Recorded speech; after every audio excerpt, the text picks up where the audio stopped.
नमस्कार दोस्तों, कैसे हो आप लोग। आई होप कि आप अच्छे होंगे। आज का ये वीडियो आप सब लोगों के लिए काफी ज्यादा इंपॉर्टेंट होने वाला है, क्योंकि गाइस आज के इस वीडियो के अंदर हम बात करेंगे डेड मोबाइल के बारे में। काफी सारे टेक्नीशियन भाई हैं जो डेड मोबाइल को लेकर परेशान रहते हैं, डेड मोबाइल को डायग्नोस नहीं कर पाते, डेड फोन को रिपेयर नहीं कर पाते, डेड मोबाइल को कहां से रिपेयर करना स्टार्ट करना इसके बारे में नॉलेज नहीं है। तो आप इस वीडियो को कंप्लीट देखिएगा। आज के इस वीडियो से आपको काफी अच्छी जानकारी डेड मोबाइल से रिलेटेड मिलने वाली है। वीडियो शुरू करने से पहले मैं आपको बता दूं कि अगर आप इस चैनल पे पहली बार आए तो चैनल को सब्सक्राइब करके ऑल नोटिफिकेशन को ऑन कर लीजिए, आगे जब भी हम कोई भी मोबाइल रिपेयरिंग से रिलेटेड वीडियो अपलोड करें तो उसका नोटिफिकेशन आपको कंटिन्यू मिलता रहे और आप अपनी शॉप पे बैठ के बिल्कुल फ्री में बेसिक से लेकर एडवांस लेवल की मोबाइल रिपेयरिंग सीखते रहे। तो चलिए आज का वीडियो शुरू करते हैं। आज की इस वीडियो का टॉपिक है गाइस, डेड मोबाइल को कैसे रिपेयर करें, डेड मोबाइल को कैसे डायग्नोस करें, डेड मोबाइल को रिपेयर करना कहां से स्टार्ट करें। आज के इस वीडियो के अंदर गाइस मैं आपको इस चार्ट से समझाने वाला हूं कि डेड मोबाइल को आपको कैसे डायग्नोस करना है। काफी सारे हमारे टेक्नीशियन भाई हैं जिनको पता ही नहीं है कि डेड मोबाइल को कैसे डायग्नोस करते हैं। डेड मोबाइल को डायग्नोस करने के लिए हमें कहां से स्टार्टिंग करनी होती है, कहां पे एंडिंग करनी होती है। तो गाइज अगर आप इस वीडियो को अच्छे से समझ लेते हैं, इस चार्ट को अगर आप अच्छे से समझ लेते हैं तो कहीं ना कहीं आपको डेड मोबाइल को रिपेयर करना आसान हो जाएगा। आपको यह पता चल जाएगा कि डेड मोबाइल को रिपेयर करना कहां से स्टार्ट किया जाता है, किस तरीके से डायग्नोस किया जाता है। तो वीडियो के साथ में एंड तक बने रहिए। वीडियो देखने के बाद अगर वीडियो पसंद आए तो इस वीडियो को आप यहाँ पे लाइक कर दीजिएगा। देखिए गाइस मैंने यहाँ पे एक चार्ट बनाया है जिसके अंदर गाइस हम यहाँ पे यूएसबी जो चार्जर होता है उसकी रीडिंग से भी समझेंगे कि डेड मोबाइल को कैसे डायग्नोस किया जाता है। हम डीसी की जो रीडिंग होती है, डीसी पावर सप्लाई की जो रीडिंग होती है उससे भी हम समझेंगे कि डेड मोबाइल को किस तरीके से रीडिंग की सहायता से डायग्नोस किया जाता है। इसके अलावा गाइस अगर फोन पोर्ट बना रहा है तब हमें क्या चेक करना चाहिए, अगर फोन पोर्ट नहीं बना रहा है तब हमें क्या चेक करना चाहिए, इसके बारे में मैं आपको बताने वाला हूं। कहीं ना कहीं गाइस डेड जो मोबाइल होता है ये रिपेयर होने में थोड़ा परेशानी करते हैं, क्योंकि डेड मोबाइल के अंदर जो डेड होने का रीजन होता है वो काफी सारे होते हैं, हजारों रीजन होते हैं फोन के डेड होने के, जिनको गाइस हमें डायग्नोस करना होता है कि कहां से इस फोन के अंदर फॉल्ट बना हुआ है। और जब हम फॉल्ट को फाइंड आउट कर लेते हैं ट्रेसिंग करने के बाद, उसके बाद हम उस फोन को रिपेयर कर पाते हैं। अगर हम किसी भी फॉल्ट को डायग्नोस या फाइंड आउट नहीं कर पाते तब तक हम फोन को नहीं बना सकते। तो गाइस इस वीडियो के अंदर ये जो चार्ट मैं आपको समझा रहा हूं इससे मैं आपको ये समझाने का प्रयास कर रहा हूं कि डेड फोन को रिपेयर करना स्टार्ट कहां से करते हैं। इस वीडियो के अंदर मैं आपको रीजन नहीं बता रहा हूं कि डेड फोन कितने प्रकार से डेड हो सकता है, क्योंकि हजारों रीजन होते हैं, लेकिन ऑलमोस्ट अगर आप इस चार्ट को भी समझ लेते हैं तो कहीं ना कहीं डेड मोबाइल को रिपेयर करना आप लोगों के लिए आसान हो जाएगा। तो चलिए शुरू करते हैं और समझते हैं इस चार्ट से कि डेड मोबाइल को कैसे डायग्नोस किया जाता है। सबसे पहले जब भी आपके पास में कोई भी फोन रिपेयर होने के लिए आता है, भले ही वो किसी भी कंपनी का हो, कोई भी मॉडल हो, सबसे पहले आपको क्या चीज चेक करनी होती है। सबसे पहले गाइस आपको यहाँ पे देख सकते हैं आपके पास में कोई भी एक डेड फोन रिपेयर होने के लिए आया जिसके बारे में आपको नॉलेज नहीं है कि इसके अंदर क्या फॉल्ट बना हुआ। अब आपको उसको रिपेयर करना है, तो रिपेयर करने के टाइम में फर्स्ट काम आपको क्या करना होता है, उसके अंदर गाइस जो भी डेड फोन है उसको सबसे पहले आपको आई स्कैन करना होता है। आई स्कैन का मतलब है कि आपके पास में जो फोन आया है कि ये डेड कंडीशन के अंदर है, तो उसको अच्छे से आप आई स्कैन करेंगे। फोन का जो भी यहाँ पे मदरबोर्ड है उसको आप चेक करेंगे कि फोन के अंदर कहां पे क्या काम हुआ है। उसकी डिस्प्ले आप चेक करेंगे, उसका मदरबोर्ड आप चेक करेंगे कि मदरबोर्ड में कहां पे क्या काम हुआ है, कौन कौन से कंपोनेंट निकले हुए हैं, कौन कौन से आईसी पे हीट दिया है, कौन सी आईसी रिवॉल्व की गई है, सीपीयू निकाला गया है या फिर नहीं निकाला गया है, कौन कौन सी आईसियां लगी हुई हैं, किस कंपनी की लगी हुई है, कौन है वो बेंड तो नहीं है, मदरबोर्ड है वो बेंड तो नहीं है, ड्रॉप डाउन केस नहीं है, वाटर डैमेज नहीं है। आपको सब कुछ चीजें चेक करनी है, आई स्कैन करना है। कस्टमर से भी पूछ लेना है कि ये फोन बंद कैसे हुआ था, इसके अंदर क्या प्रॉब्लम आई थी। कहीं ना कहीं कस्टमर आपको बोलेगा कि इस तरीके से जो भी रीजन बताएगा उससे भी आप एक आइडिया लगा सकते हैं कि फोन के अंदर किस सेक्शन में कहां पे प्रॉब्लम हो सकती है। लेकिन सबसे पहला काम यही होता है कि आपको फोन को चेक करना है, आपको डायग्नोस करना है कि फोन के अंदर कहां पे क्या काम हुआ है। अगर फ्रेश फोन आपके पास में आता है तो उसको आपको रिपेयर करना और आसान हो जाता है, लेकिन एक से दो दुकानों पे जाने के बाद अगर आपके पास कोई भी फोन बनने के लिए आता है तो वो थोड़ा परेशानी डाल सकता है, क्योंकि हो सकता है कि उसके अंदर ऑलरेडी कुछ काम कर दिया गया हो, प्रॉब्लम कहीं दूसरे सेक्शन में थी और काम कहीं दूसरे सेक्शन में कर दिया हो, इसलिए वो आपको थोड़ा परेशान कर सकता है, थोड़ा टाइम लग सकता है, लेकिन आप उसको भी डायग्नोस कर लेंगे। लेकिन सबसे पहला काम होता है कि आपको जो पीसीबी बोर्ड है उसको देखना है कि कहीं बेंड तो नहीं है, कहीं टूटा हुआ तो नहीं है, कौन कौन सी ऐसी कहां पे लगी हुई है, कोई कंपोनेंट है वो इसके अंदर मिसिंग तो नहीं है। तो ऑलमोस्ट गाइस पूरा जो बोर्ड होता है उसको आपको अच्छे से यहाँ पे आई स्कैन कर लेना। आई स्कैन करने के बाद आपको एक आइडिया हो जाएगा कि किस सेक्शन में क्या काम हुआ है, हमें कहां पे क्या चेकिंग करनी है। ठीक है, अगर कोई भी बोर्ड आपके पास आता है जो फ्रेश कंडीशन में है तो उसको आप आसानी से डायग्नोस कर लेंगे। कैसे कर लेंगे देखिए, जब आप फोन को स्कैन कर लें तो उसके बाद सबसे पहला काम होता है, फोन को आप यूएसबी चार्जर पे कनेक्ट करके देखेंगे कि फोन चार्ज हो रहा है या फिर नहीं हो रहा, कंडीशन उसकी क्या है। ठीक है, यूएसबी चार्जर की काफी सारी रीडिंग होती है, इनसे देख के भी आप एक आइडिया लगा सकते हैं कि फोन के अंदर किस सेक्शन में क्या प्रॉब्लम बनी हुई है, आपको वहां पे क्या चेकिंग करनी है। ठीक है, अब देखिए आपने स्कैन किया, उसके बाद आप यूएसबी चार्जर होता है उसके अंदर सबसे पहले फोन को कनेक्ट करेंगे। जैसे ही आप फोन को वहां पे कनेक्ट करते हैं, कनेक्ट करने के बाद अगर यूएसबी चार्जर की जो डिस्प्ले है उस पे आपको 0 एम्पियर कंज्यूम होता दिखाई देता है, अगर वहां पे आपको 0 जो एम्पियर है वो आपको कंज्यूम होता दिखाई दे रहा है, मतलब कोई भी रीडिंग वहां पे नहीं ले रहा है, आपने यूएसबी चार्जर को कनेक्ट किया है, तो सबसे पहले आपको क्या चेक करना होता है। सबसे पहले गाइस आपको ये चेक करना होता है कि उस फोन की जो आपके पास रिपेयर होने के लिए आ रहा है उसकी वीबस की जो लाइन होती है जिससे हम चार्जर से फोन को कनेक्ट करते हैं, वो लाइन क्या आपकी सही है या फिर नहीं है। कई बार क्या होता है कि नीचे का जो सीसी बोर्ड होता है, सेप बोर्ड होता है, वो खराब होता है, कई बार चार्जिंग का सॉकेट खराब होता है, कई बार बीच का फ्लेक्स लगा होता है जो नीचे के सेप बोर्ड से मेन बोर्ड के अंदर कनेक्ट होता है वो खराब होता है, तो उसको आपको चेक करना है कि आपका वीबस का जो लाइन है वो नीचे से चार्जिंग सॉकेट से लेके ऊपर मेन जो मदरबोर्ड होता है वहां तक कनेक्टेड है या फिर नहीं होता है। कई बार गाइस ये टूटने की वजह से 0 रीडिंग लेता है और फोन की बैटरी है वो बिल्कुल 0 चार्ज हो जाती है, मतलब डिस्चार्ज हो जाती है और उसके बाद फोन डेड कंडीशन में चला जाता है। तो इसको आप चेक करते ही नहीं है, डायरेक्ट आप कहीं दूसरी जगह पे काम कर देते हैं तो फिर फोन के अंदर फॉल्ट अलग हो सकता है। तो आपको गाइस यहाँ पे 0 रीडिंग दिखाई दे रही थी, वीबस की लाइन को चेक करना है और बैटरी को आपको चार्ज करके देखना है कि बैटरी के अंदर प्रॉब्लम है या फिर नहीं है। ठीक है, तो पहला काम तो ये हो गया कि 0 रीडिंग में आपको ये चीजें चेक करनी होती है। उसके बाद अपन अगर आपने बात करें तो गाइस आपको यहाँ पे यूएसबी चार्जर के अंदर अगर 0.20 एम्पियर की रीडिंग दिखाई दे, मतलब कि आप जैसे ही फोन को कनेक्ट कर रहे हैं और वहां पे 0.20 या 10 मतलब इस तरीके की कोई भी रीडिंग आपको दिखाई देती है तो समझ लीजिए कि कहीं ना कहीं वीबस की जो लाइन है वो ऊपर मेन बोर्ड के अंदर कनेक्टेड है, वो चार्जिंग आईसी से कनेक्ट हो रही है। ठीक है, तो इसके अंदर आपको गाइस क्या करना है कि डीसी की जो रीडिंग होती है उसको आपको नोट करना है। ठीक है, यहां तक अगर आप आ गए तो उसके बाद आपको डीसी की रीडिंग को नोट करना है, फोन को डीसी मशीन पे लगा के ये चेक करना है कि उसके अंदर रीडिंग कितनी आ रही, क्या रीडिंग आएगी, क्या प्रॉब्लम बन सकती है, इसके बारे में आपको यहाँ पे बताऊंगा, पहले ये चीज समझ लीजिए। ठीक है, उसके बाद गाइस हम बात करते हैं कि यूएसबी चार्जर पे जैसे आपने फोन को कनेक्ट किया और उसके बाद 0.60 एम्पियर कंज्यूम करा है। ठीक है, 0.60 एम्पियर अगर फोन कंज्यूम कर रहा है तो उसके बाद आपको क्या चेक करना है, उसके बाद गाइस आपको फोन का पोर्ट चेक करना है। ये जो पोर्ट होता है पीसी के अंदर लगा के पोर्ट चेक करना है कि फोन का सीपीयू फोन पीसी के अंदर पोर्ट ले रहा है या फिर नहीं ले रहा। पोर्ट लेता है तो क्या कंडीशन है, नहीं लेता है तो क्या कंडीशन है, वो मैं आपको यहाँ पे बताऊंगा। सबसे पहले आपको पोर्ट चेक करना है। ठीक है, पोर्ट अगर वहां पे बनता है या फिर नहीं बनता है तो उसके बाद आपको क्या करना है, उसके बाद आपको चेक डीसी रीडिंग, आपको फिर से फोन को डीसी के अंदर लगाना है और डीसी की रीडिंग को आपको नोट करना है, जो कि मैं आपको यहाँ पे बताऊंगा, एक बार आप वीडियो को समझ लीजिए। ठीक है, उसके बाद अगर गाइस अपन यहाँ पे बात करें कि यूएसबी चार्जर पे आपने फोन को कनेक्ट किया, 1 एम्पियर से ज्यादा अगर फोन कंज्यूम कर रहा है, 1 एम्पियर से फोन आपका ज्यादा कंज्यूम कर रहा है, फोन के अंदर कोई भी डिस्प्ले वगैरह कुछ भी नहीं आ रहा है और यहाँ पे 1 एम्पियर कंज्यूम करने के बाद यूएसबी चार्जर के अंदर एक चार्जिंग का छोटा सिंबल बना होता है, वो अगर आपका मतलब आ रहा है, जा रहा है, आ रहा जा रहा है, इस तरीके से अगर आपको दिखाई दे रहा है तो कहीं ना कहीं हो सकता है कि फोन के अंदर डिस्प्ले का फॉल्ट हो।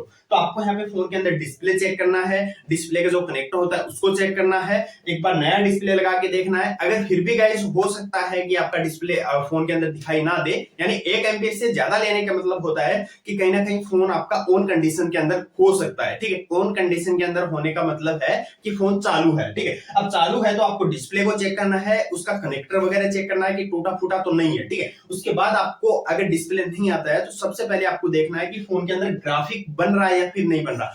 अगर फोन के अंदर आप ध्यान से देखेंगे, फोन के अंदर अगर आपको ग्राफिक दिखाई देता है तो समझ लीजिए कि आपका फोन ऑन है, हो सकता है कि फोन के अंदर लाइट का इश्यू हो। ठीक है, तो सबसे पहले आपको डिस्प्ले चेक करना है, अगर डिस्प्ले गाइस आपने चेक कर लिया उसके बाद ग्राफिक आपको देखना है, अगर ग्राफिक आ रहा है तो आपको लाइट सेक्शन पे काम करना है। अगर ग्राफिक और लाइट दोनों ही नहीं है तो सबसे पहले आपको ग्राफिक लेके आना है, उसके बाद लाइट सेक्शन पे जाना है। ठीक है, कई बार मैंने देखा है काफी सारे टेक्नीशियन भाई हैं वो काम कर देते हैं कि होता तो प्रॉब्लम यहाँ पे ग्राफिक का है और लाइट के सेक्शन पे काम कर देता है। आपने देखा होगा कि फोन के अंदर अगर ग्राफिक नहीं बनेगा तो फोन के अंदर लाइट भी नहीं आएगा, अगर आपका ग्राफिक सेक्शन हो गया होगा तो लाइट आपका अपने आप ही आ जाएगा अगर लाइट सेक्शन ओके है तब, ठीक है। लेकिन काफी सारे टेक्नीशियन भाई क्या करते हैं कि डायरेक्ट लाइट सेक्शन पे मतलब काम कर देते हैं और ग्राफिक बनते ही नहीं। तो इस बात का भी आपको यहाँ पे ध्यान रखना है कि जब भी आपके पास में कोई फोन आए, डिस्प्ले चेक करना है, ग्राफिक उसके अंदर आना चाहिए। अगर लाइट नहीं आ रहा तो ग्राफिक आएगा, ठीक है। ग्राफिक आ रहा है तो फिर लाइट सेक्शन के ऊपर आपको यहाँ पे जाना है। अब एक चीज मैं आपको बता दूं कि जब आप यहाँ पे यूएसबी चार्जर पे लगाएंगे और 0 रीडिंग आपको देखने को मिल रही है, तो ऐसी कंडीशन के अंदर आपको वीबस चेक कर लेना है। वीबस अगर आपका ओके है तो हो सकता है कि फोन के अंदर शॉर्टिंग बनी हो सकता है कि फोन की जो चार्जिंग आईसी है वो खराब हो सकता है कि फोन के अंदर जो हमारा ओवीपीआईसी लगा होता है और वोल्टेज प्रोटेक्शन का, वो आपका खराब हो सकता है। तो इसको भी आपको यहाँ पे चेक करना है। तो इस तरीके की रीडिंग आपको यहाँ पे यूएसबी चार्जर के अंदर देखनी है। इसके बाद अगर अपन यहाँ पे बात करें कि आपने यूएसबी चार्जर पे फोन को कनेक्ट किया और हाई एम्पियर कंज्यूम करने लगा है, जैसे कि 2 एम्पियर से ज्यादा कंज्यूम कर रहा है, जैसे लगा रहे हैं तुरंत मतलब हाई एम्पियर कंज्यूम कर रहा है फोन और फोन ऑन नहीं हो रहा, तो ऐसी कंडीशन में आप पता लगाएंगे कि फोन के अंदर प्रॉब्लम कहां पे है। फोन के अंदर शॉर्टिंग भी हो सकती है। कई बार देखा है कि कहीं काफी सारे जो फोन होते हैं उनके अंदर पावर आईसी पे या फिर चार्जिंग आईसी पे हीट वगैरह कोई अगर लगा देता है और उसके बाद जब फोन को आप चार्जर से कनेक्ट करते हैं तब गाइज हाई एम्पियर आपको यहाँ पे देखने को मिल सकता है। कई बार गाइज कुछ लाइन के अंदर शॉर्टिंग आ जाती है जिसके वजह से भी हाई एम्पियर देखने को मिल सकता है। एग्जाम्पल के तौर पे बताऊं तो गाइज आपका ये जो 9A सेट आता है उसके अंदर आपने कई बार देखा होगा डेड कंडीशन में फोन रहता है, चार्जर पे लगाते हैं तो मतलब 1.5-2 एम्पियर कंज्यूम करता है, हाई एम्पियर कंज्यूम करता है। लेकिन जब हम उसको चेक करते हैं तो कहीं ना कहीं आपने देखा होगा कि उसके अंदर जो पावर आईसी होता है उसके अंदर एक लाइन होता है चार्जिंग का, वो गाइस हमारा शॉर्ट होता है। उस पे ऑलरेडी मैंने वीडियो बना के रखा हुआ है, तो वो नहीं देखा है तो एक बार आप उस वीडियो को भी देख लीजिए। तो इस तरीके की प्रॉब्लम आपको वहां पे देखने को मिल सकती है। तो गाइस हमने यूएसबी चार्जर की रीडिंग को समझा है, ठीक है। यूएसबी चार्जर को रीडिंग को समझने के बाद हम डीसी पे जाएंगे, पीसी के पोर्ट पे जाएंगे, ठीक है। यूएसबी चार्जर की रीडिंग पे ऑलरेडी मैंने इस चैनल के ऊपर काफी सारे वीडियो बना के रखे हुए हैं। अगर आपने उनको अभी तक नहीं देखा है तो एक बार उन सभी वीडियो को देख लीजिए ताकि गाइस कहीं ना कहीं आपको कुछ अच्छा समझने को मिले। तो वो वीडियो एक बार आप जरूर देख लीजिएगा। तो यूएसबी चार्जर की रीडिंग आपको डेड फोन के अंदर इस तरीके से समझनी है, ठीक है। ये मैंने वीडियो सिर्फ आपको समझाने के लिए बनाया है। अदरवाइज गाइस काफी सारी रीडिंग होती है जिसके बारे में अगर आपको वीडियो चाहिए तो कमेंट करके आप बता दीजिए। तो गाइस हम बात करते हैं कि इस तरीके की आपको रीडिंग यहाँ पे मिलती है। जैसे कि यहाँ पे चेक डीसी रीडिंग मैंने लिखा है, यहाँ पे लिखा है कि डीसी रीडिंग को आपको चेक करना है। तो चलिए आप चलते हैं हम डीसी की रीडिंग पे कि डीसी की रीडिंग में हमें क्या कंडीशन देखने को मिल रही है, तो किस सेक्शन पे क्या काम करना होता है, ठीक है। हमने ये चेक किया। चेक करने के बाद गाइस अगर फोन के अंदर आपका इस तरीके का एम्पियर हाई एम्पियर ले रहा है तो शॉर्टिंग आपको चेक करना है। अगर मतलब 0 एम्पियर है तो आपको वी बस चार्जिंग आईसी, ठीक है, फ्लेक्स या फिर आपका सीसी बोर्ड, ये चीजें चेक करनी। ये अगर आपका ओके मिलता है, जहां पे मैंने आपको यहाँ पे कंडीशन बताई कि यहाँ पे 0.60 एम्पियर कंज्यूम कर रहा है, पोर्ट भी ले रहा है, लेकिन डीसी की जो रीडिंग है वो आपको यहाँ पे चेक करनी है। किस तरीके से करनी है वो देखिएगा। आपका फोन डेड कंडीशन में, ये कंडीशन आपने जान ली है, उसके बाद हम जानते हैं डीसी रीडिंग के अंदर, ठीक है। अब आपको यहाँ पे डीसी रीडिंग है उसको चेक करना है। डीसी को 4.2 वोल्टेज 3 एम्पियर पे आपको सेट करके रखना होता है, जो कि हम सभी फोन को ऑन करने के लिए सेट करके रखते हैं, ठीक है। उसके बाद क्या करना है, आपको जो डेड फोन आया है आपके पास में उसको ओपन करने के बाद उसको आपको यहाँ पे डीसी मशीन से कनेक्ट करना है। जैसे आप डीसी मशीन से कनेक्ट करते हैं और विदाउट पावर की प्रेस किए, अगर डीसी मशीन के अंदर विदाउट पावर प्रेस किए डीसी मशीन के अंदर कुछ भी आपको रीडिंग देखने को मिल रही है, कुछ भी, यानी ऑटो मतलब एम्पियर वहां पे कंज्यूम हो रहा है, इसका मतलब है कि फोन के अंदर शॉर्टिंग बना हुआ है, ठीक है। अब फोन के अंदर कई तरीके की शॉर्टिंग होती है, जिसके अंदर गाइस हमारा फुल शॉर्टिंग होता है, हाफ शॉर्टिंग होता है, लीकेज कंडीशन होता है, माइनर शॉर्टिंग होता है, तो ठीक है।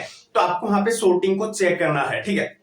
शॉर्टिंग के ऊपर मैंने ऑलरेडी काफी सारे वीडियो बना के रखे हुए हैं। अगर आपने उनको नहीं देखा है तो एक बार आप देख लीजिए कि शॉर्टिंग फोन के अंदर कैसे फाइंड आउट करते हैं, कैसे हम शॉर्टिंग को रिमूव करते हैं। ऑलरेडी काफी सारे लाइव वीडियो बना के रखे हुए हैं, तो उनसे आपको काफी हेल्प मिलने वाली है, ठीक है। तो गाइस आपको सबसे पहले यहाँ पे डीसी मशीन के अंदर देखना है कि ऑटो एम्पियर तो कंज्यूम नहीं हो रहा है। अगर ऑटो एम्पियर कंज्यूम नहीं हो रहा है तब आपको आगे बढ़ना है। अगर ऑटो एम्पियर कंज्यूम हो रहा है तो कहीं ना कहीं फोन के प्राइमरी लाइन या सेकेंडरी लाइन या बीपीएच लाइन के अंदर शॉर्टिंग बनी हुई है, तो उसको आपको फाइंड आउट करना है। शॉर्टिंग को कैसे फाइंड आउट करते हैं ऑलरेडी दूसरे वीडियो के अंदर मैंने यहाँ पे आपको बता के रखा हुआ, ठीक है। तो ये पहली कंडीशन होगी। अगर आपने फोन को डीसी मशीन पे कनेक्ट किया, कोई भी ऑटो एम्पियर कंज्यूम नहीं हो रहा है, पावर की आपने प्रेस नहीं किया है, कोई भी ऑटो एम्पियर कंज्यूम नहीं हो रहा है, जब आपने पावर की प्रेस किया तो अगर डीसी मशीन के अंदर आपको बिल्कुल 0 रीडिंग देखने को मिल रही है, तो सबसे पहले आपको यह देखना है कि फोन का पावर बटन सही है या फिर नहीं।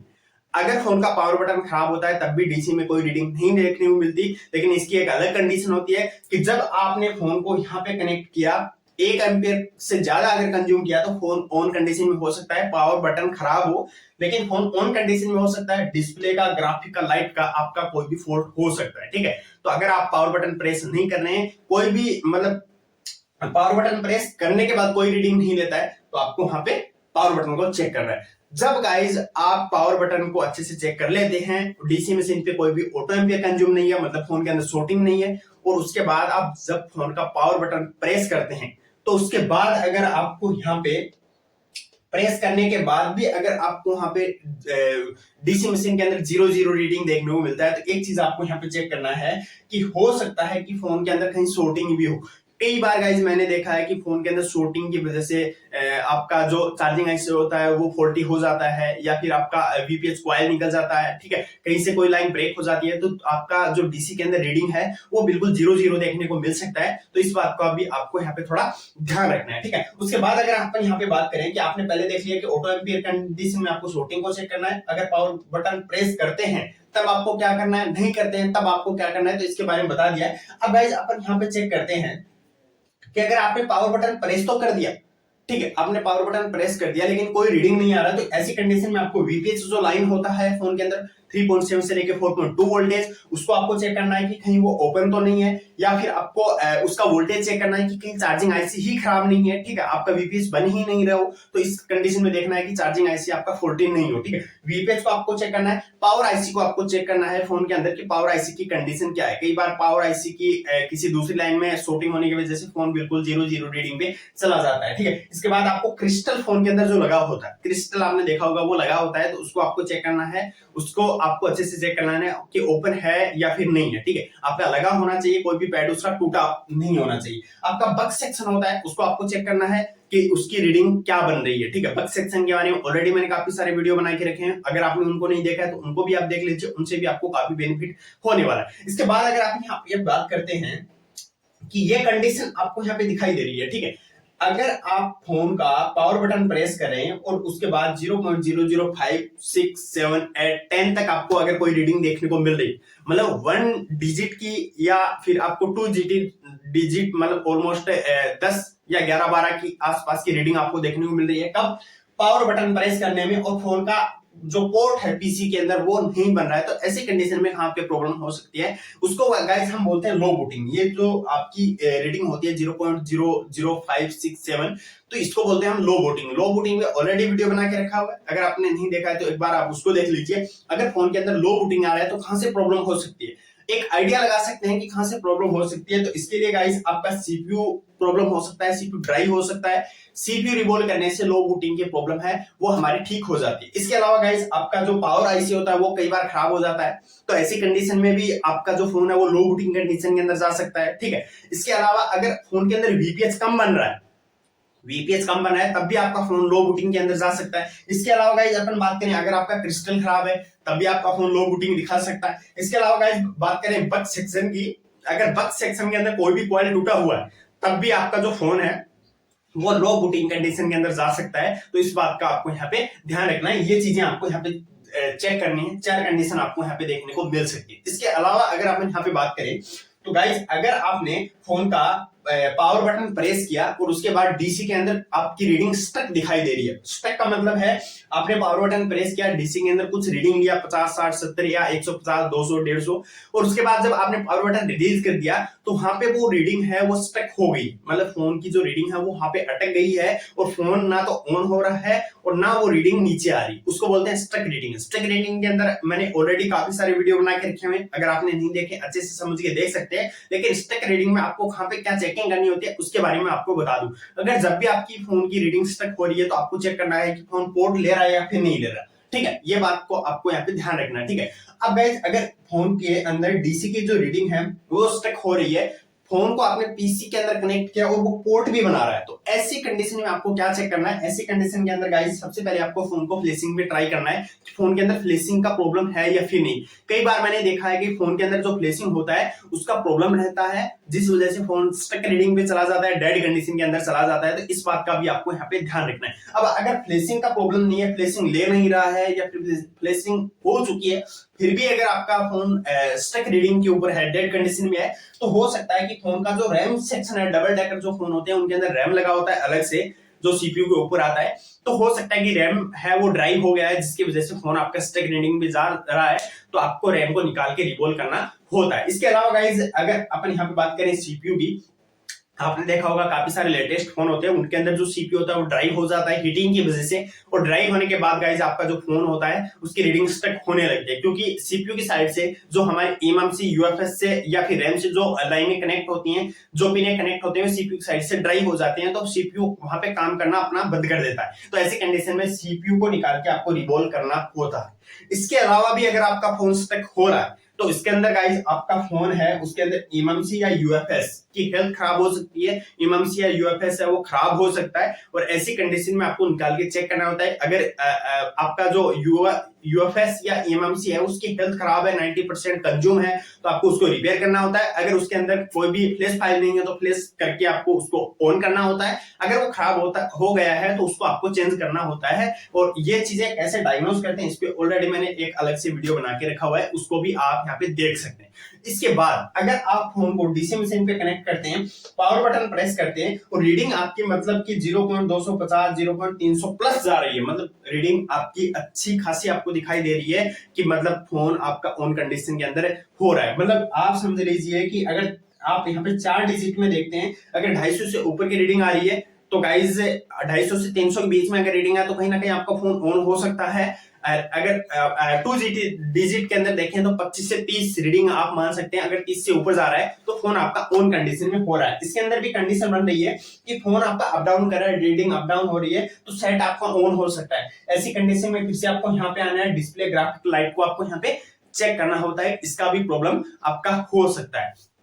इसके अलावा अगर अपन यहाँ पे एक कंडीशन की और बात करें, आपका फोन पोर्ट बना रहा है और आप जब पावर बटन प्रेस करें तो रीडिंग आपका अच्छा खासा ले रहा है, ठीक है, आपका अच्छा खासा रीडिंग ले रहा है, मतलब 100-150 तक जा रहा है, मतलब कि 15 से आप मान लीजिए 10 से 15 डबल डिजिट के अंदर, और 4 डिजिट के अंदर या 3 डिजिट में देखें तो आपका वही आपका 100 से लेके 150 के आसपास से रीडिंग आ रहा है। जब आप पावर बटन प्रेस कर रहे हैं, फोन पोर्ट भी बना रहा है, पावर बटन प्रेस करने पे हाई मतलब एमपीए ले रहा है, और जब पावर बटन आप रिलीज कर देते हैं तो वो रीडिंग आपकी 0 आ जाती है। तो ऐसी कंडीशन में हो सकता है कि फोन के अंदर आपका फ्लैशिंग का प्रॉब्लम हो, फोन के अंदर आपका सीपीयू का फॉल्ट हो। तो इस बात का आपको ध्यान रखना है कि फ्लैशिंग या सॉफ्टवेयर का प्रॉब्लम हो सकता है, या फिर हो सकता है कि आपका जो सीपीयू ड्राइव हो गया हो उसको निकाल के आपको रिवॉल्व करना होता है। अगर इतना रीडिंग ले रहा है तो इसका मतलब है कि आपका जो पावर सेक्शन है फोन का वो कहीं ना कहीं बन रहा है, फोन का जो बक सेक्शन है वो बन रहा है। अब अगर आपका वहां पे पीएस होल्डर नहीं आ रहा है या वॉच डॉग नहीं आ रहा है तो ऐसी कंडीशन में आपको उसको भी चेक करना होता है, ठीक है। इसके अलावा अगर यहाँ पे मैं बात करूं कि जब आप फोन को डीसी मशीन पे लगाने के बाद देखते हैं कि कोई भी ऑटो एम्पियर कंज्यूम नहीं कर रहा, मतलब शॉर्टिंग नहीं है, और जब आप पावर बटन प्रेस करते हैं तो हाई एम्पियर कंज्यूम कर रहा है, मतलब जैसे पावर बटन प्रेस किया तो आपका लगभग फोन मतलब 1 एम्पियर डायरेक्ट कंज्यूम कर देता है, 500 700 800 ऐसे, मतलब 1000 से ऊपर एम्पियर, मतलब जो 1 एम्पियर होता है उससे ऊपर की जो रीडिंग है वो आपको वहां पे दिखाई देती है, हाई एम्पियर कंज्यूम करता है जैसे पावर बटन प्रेस करते हैं और फोन हीट होता है। तो ऐसी कंडीशन में फोन के अंदर शॉर्टिंग हो सकती है। फोन के अंदर आपको शॉर्टिंग को चेक करना है। शॉर्टिंग आपका जो पावर आईसी है वो खराब हो सकता है, सीपीयू एमएमसी यूएफएस कहीं से भी शॉर्टिंग हो सकती है। कोई भी एक आईसी अगर फॉल्टी है या इसके नीचे की बॉल आपस में कनेक्ट हो गई है तब भी आपको यहाँ पे इस तरीके की हाई एम्पियर कंज्यूम होती दिखाई देगी। तो ये चीजें आपको यहाँ पे चेक करना होता है डीसी रीडिंग के अंदर। पहले यूएसबी चार्जर को समझा, अभी डीसी को समझा। अब देखिए एक चीज होती है कि फोन पोर्ट बना के हम डायरेक्ट एक आइडिया लगा सकते हैं कि किस सेक्शन में कहां पे फॉल्ट बना हुआ है, ठीक है। इसके लिए आपको क्या करना है, देखिए ये हमारा पोर्ट ओके कंडीशन, ये हमारा ओके कंडीशन नहीं है, यानी पोर्ट बनाता है तो क्या करना है, अगर पोर्ट नहीं बनाता है तो क्या करना है, ठीक है। अब गाइस हम समझते हैं कि फोन ने पोर्ट बना लिया है, डायरेक्ट आपके पास डेड कंडीशन में आया, आपने डायग्नोस किया, फोन को पीसी पे लगाया, पोर्ट बन गया, इसका मतलब है कि फोन का DC to DC IC VPS या पावर आईसी बग सेक्शन आपका ओके है तभी फोन पोर्ट ले रहा है। अगर बग सेक्शन पावर आईसी या वीपीएस में कहीं भी प्रॉब्लम शॉर्टिंग होगा तो आपका फोन पोर्ट नहीं बनाया। पोर्ट बनाने का मतलब है कि कहीं ना कहीं आपका जो सेक्शन है वो ओके आपको दिखाई दे रहा है। ऐसी कंडीशन में नेक्स्ट जो स्टेप होता है उसके अंदर गाइस आपको चेक करना होता है कि ये जो रीडिंग है पोर्ट अगर आपका ओके कंडीशन के अंदर मिलता है तो इसका मतलब है कि आपका वीबस का लाइन ओके है, वीपीएस का लाइन ओके है, आपका डीएमडीपी का लाइन है वो भी ओके है और बग सेक्शन आपका यहाँ पे ओके है। ठीक है, अगर फोन पोर्ट नहीं ले रहा है तब आपको ये कंडीशन चेक करनी है, वीबस की लाइन चेक करनी है, डीएमडीपी को आपको चेक करना है जो सीपीयू से कनेक्ट होती है हमारा पोर्ट बनने के लिए, और पीएमआईसी को आपको चेक करना है कि सही है या फिर नहीं है। उसका पूरा बग सेक्शन आपको देखना है, कॉइल कोई डैमेज नहीं है, शॉर्टिंग फोन के अंदर नहीं होनी चाहिए, और सीपीयू को आपको चेक करना है कि कहीं सीपीयू ड्राइव तो नहीं है। कई बार फोन का सीपीयू ड्राइव होने की वजह से पोर्ट भी नहीं बनता है। ठीक है, तो इस बात का आपको यहाँ पे ध्यान रखना है। तो ये जो कंडीशन ओवरऑल मैंने यहाँ पे इस तरीके से आपको बताई, इस तरीके से आपको जो फोन होता है उसको डायग्नोस करना होता है, डेड फोन को चेक करना होता है। अब मैं आपको यहाँ पे एक कंडीशन बता दूं, मैंने यहाँ पे लिखा है कि और कंपोनेंट ओके होने चाहिए। ये कंडीशन जब भी आप चेक करें कोई भी फोन के अंदर कंपोनेंट है वो निकला टूटा फूटा खटा पटा नहीं होना चाहिए, एकदम बिल्कुल ओके कंडीशन के अंदर होना चाहिए। इसके अलावा ऑल आईसी कंपोनेंट जितनी भी आईसी लगी होती हैं वो टूटी हुई नहीं होनी चाहिए, खराब नहीं होनी चाहिए। मतलब कई बार मैंने देखा है कि जब बोर्ड पे कोई ऑलरेडी काम कर देता है हमारे पास रिपेयर होने के लिए आता है तो उसमें कुछ आईसी होते हैं उनके कॉर्नर टूटे होते हैं, तो ऐसा नहीं होना चाहिए। कोई भी अगर आईसी आपको डैमेज दिखाई दे रही है उसको निकाल के आप उसको रिप्लेस करेंगे, और कोई भी आईसी की बॉल निकली हुई दिखाई दे रही है उसमें हीट दिया गया है, अगर ब्लैक पेस्टेड व्हाइट पेस्टेड है हीट दिया गया है तो कहीं ना कहीं उसकी अंदर की जो बॉल होती है वो मेल्ट हो जाती है, तो उसको निकाल के आपको पहले रिबोल कर लेना है। तो ये चीज आपकी ये कंडीशन ओके होनी चाहिए। मदरबोर्ड है वो नॉट डैमेज, आपका जो पीसीबी बोर्ड है मदरबोर्ड है वो डैमेज नहीं होना चाहिए, कहीं से भी टूटा फूटा नहीं होना चाहिए। आपका बोर्ड है वो बेंड नहीं होना चाहिए, अगर कहीं से टूटा है तो फिर आपको स्वैपिंग करनी पड़ेगी, वो फोन बनने लायक नहीं है। तो इस बात का आपको यहाँ पे ध्यान रखना है, ये भी कंडीशन आपको देखनी है और ये कंडीशन इस तरीके से यहाँ पे बनती है। तो इस तरीके से गाइस जो डेड फोन होता है उसको मतलब डायग्नोस किया जाता है। ये मैंने एक सिर्फ तरीका आपको बताया। ठीक है, जरूरी नहीं है कि आपके पास जो भी फोन रिपेयर होने के लिए आ रहे हैं उनके अंदर मैंने ये जो चीजें ये रीडिंग यहाँ पे बताई है इस तरीके से बताया वही रीडिंग देखने को मिले, ऊपर नीचे भी मिल सकता है, लेकिन कहीं ना कहीं एक आइडिया देने के लिए मैंने ये चीज आपको बताई है कि आपको कम से कम एक रास्ता तो मिले कि कहां से स्टार्ट करना है कहां पे एंडिंग करना है। इसलिए मैंने आपको बताया, ये रीडिंग मैंने सिर्फ आपको समझाने के लिए बताई गई है। आप ये ना समझें कि ये रीडिंग मैंने यहाँ पे बताई है तो यही एग्जिट आपके पास में जो फोन आ रहे हैं उनके अंदर देखने को मिलेगी। ये मैंने एक आइडिया बताया है, इसके आसपास मतलब हो सकती है रीडिंग जिससे आप आइडिया लगा के डेड फोन को डायग्नोस कर सकते हैं, रिपेयर कर सकते हैं। तो इस बात को आपको यहाँ पे ध्यान रखना है। तो आज के इस वीडियो के अंदर गाइस मैंने आपको अच्छे से समझाने का प्रयास किया है कि डेड फोन को डायग्नोस कैसे करते हैं, कैसे रिपेयर करते हैं, कहां से स्टार्टिंग करके कहां से एंडिंग करना होता है। इससे भी गाइस डीप में काफी सारी चीजें होती हैं। अगर आप लोगों को उनके बारे में भी वीडियो चाहिए तो कमेंट करके बताइए ताकि आप लोगों के लिए मैं अच्छा सा वीडियो बना सकूं, आपकी हेल्प हो सके। तो आज की इस वीडियो में इतना ही, नेक्स्ट वीडियो के अंदर हम फिर मिलेंगे। वीडियो को लाइक किया तो लाइक कर दीजिए, चैनल को सब्सक्राइब नहीं किया तो सब्सक्राइब करके ऑल नोटिफिकेशन को ऑन कर लीजिए ताकि जब भी कोई वीडियो डालें उसका नोटिफिकेशन आपको कंटिन्यू मिलता रहे। तो आज की इस वीडियो में इतना ही, नेक्स्ट वीडियो में फिर मिलेंगे।